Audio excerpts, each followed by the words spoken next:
Alors on part à la découverte de Mario Kart sur Wii avec Vincent. Vincent, est-ce que tu peux nous parler un peu des nouveautés qu'introduit cet opus?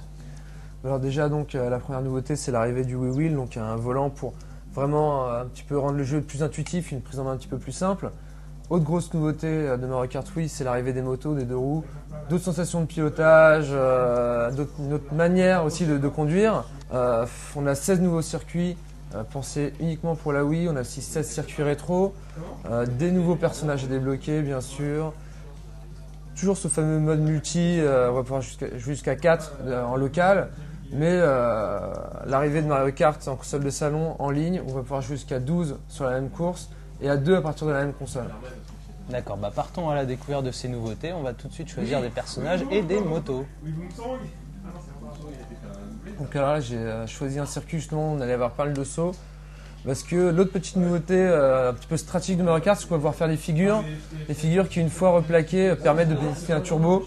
Donc les gens qui jouent à Mario Kart savent qu'un turbo n'est pas négligeable pour gagner une course. On va voir ça. Donc là, alors ce qui est assez intéressant, c'est que là, moi je suis en train de jouer au Wii Wheel, toi tu joues au combo Wiimote Nunchuck.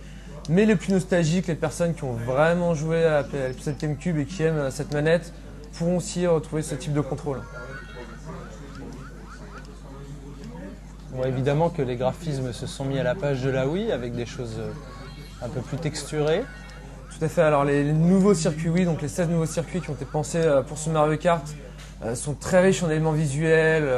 Il y a vraiment beaucoup d'éléments perturbateurs au fil des courses. Tout comme bien sûr les circuits rétro ont bénéficié d'une petite mise à jour, histoire qu'on n'ait pas l'impression de jouer sur Super NES par exemple.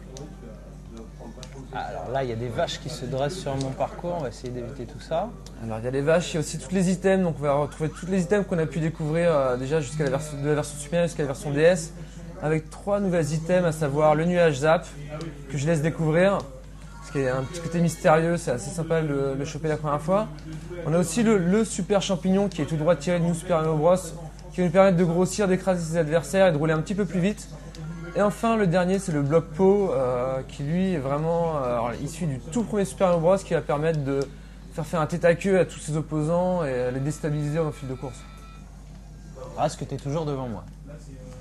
Je fais de mon mieux. On voit vraiment que le contrôle de la moto se fait extrêmement rapidement. C'est la première fois que je le prends en main et aucune difficulté.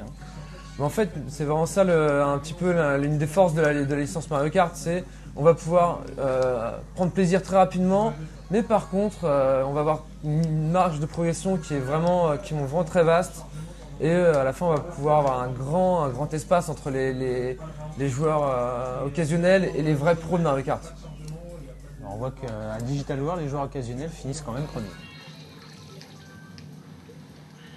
On rappelle que la sortie de Mario Kart sur Wii se fera le 11 avril en France et dans toute l'Europe, qu'on vous laisse encore pas mal de surprises à découvrir, que ce soit sur le mode online ou solo, que cet épisode, s'il ne révolutionne pas les graphismes de la série, apporte quand même son lot de nouveautés assez intéressantes et toujours beaucoup de fun.